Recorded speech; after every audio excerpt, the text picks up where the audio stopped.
Sega.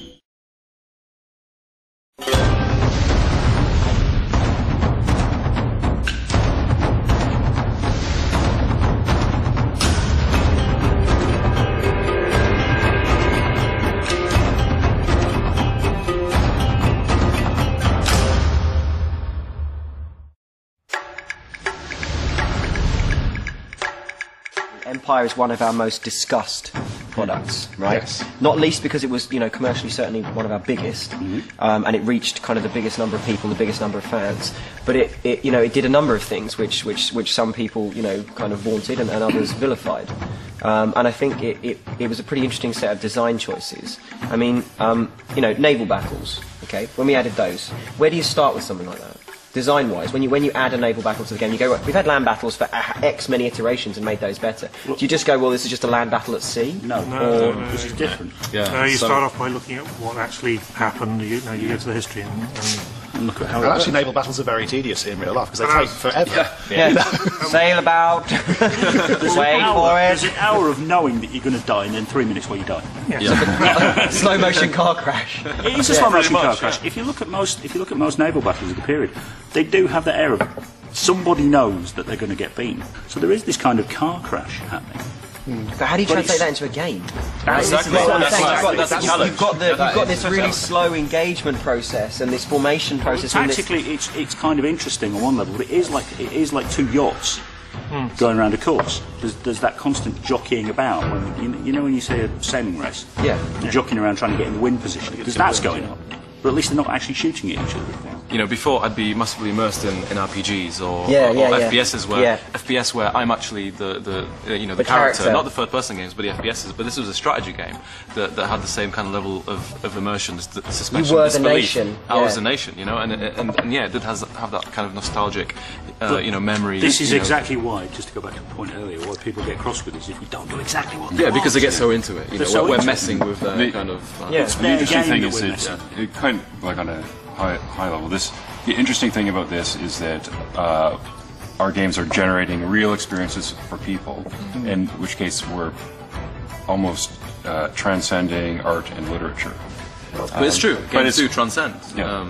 Good games do. Good games do. Right? Because there are so many games out there that you play, and like I say, they're popcorn experiences. You enjoy them. They're a visual feast or whatever, but you don't come away with an indelible personal effect. It's like a you train look at the ride. number It's not with Steam. Hours, we can see how many hours people play for hundreds. and they play for hundreds Let's of try hours. thousands. And it's Actually, yes, There was a guy on the forums the other day whinging about the fact that and I use that word advisedly, he hadn't had good value, even though he'd played for 1,900 hours on Empire.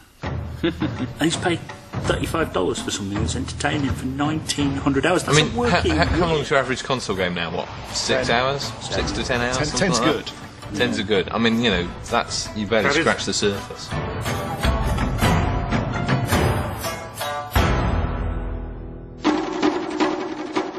I like it when the game does something that we didn't intend it to, and gives us a bit of a surprise.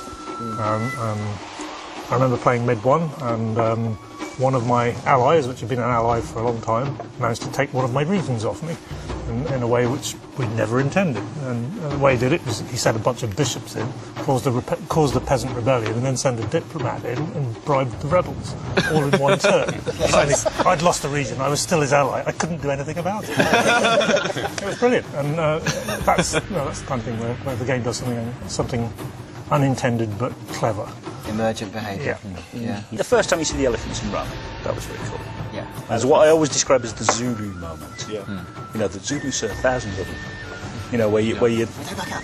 Well, no, I had one when I was playtesting medieval. I had one battle where this British army, or English army, I should say, in Egypt, and there's a sandstorm, and the enemy are all off in the distance. It looks like there's about 3 of them. This sandstorm waves in. And then the weather clears, and they're all standing there 20 yards away from me. Jesus Christ! And that was kind of impressive the first time I saw it. And that was a favourite. We have a lot of good tech in place, and it'd be nice to just really focus on tools and content. Gameplay. Yeah.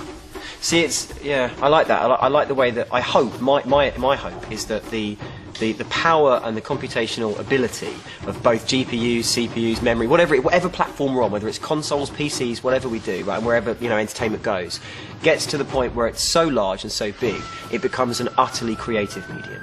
It just purely becomes about what can you do within this power base, rather than what can you push to the limits of the power base. This is why we're building tools. We've got a nice chunky tools team for Shogun 2 and for Napoleon, and it is becoming easier and easier to generate content. It's still bumpy and rocky, but as the tools smooth out, as they improve, then it becomes easier and easier for people to generate content. We may release the tools. I don't know. I have no idea what's going to go on down the future, but. As somebody generates that content, just let me say, it doesn't become easier. It frees us up. It frees us up to be creative in the ways that we want to on a project. It gives us the ability to just create stuff without any limitation, and that would be awesome.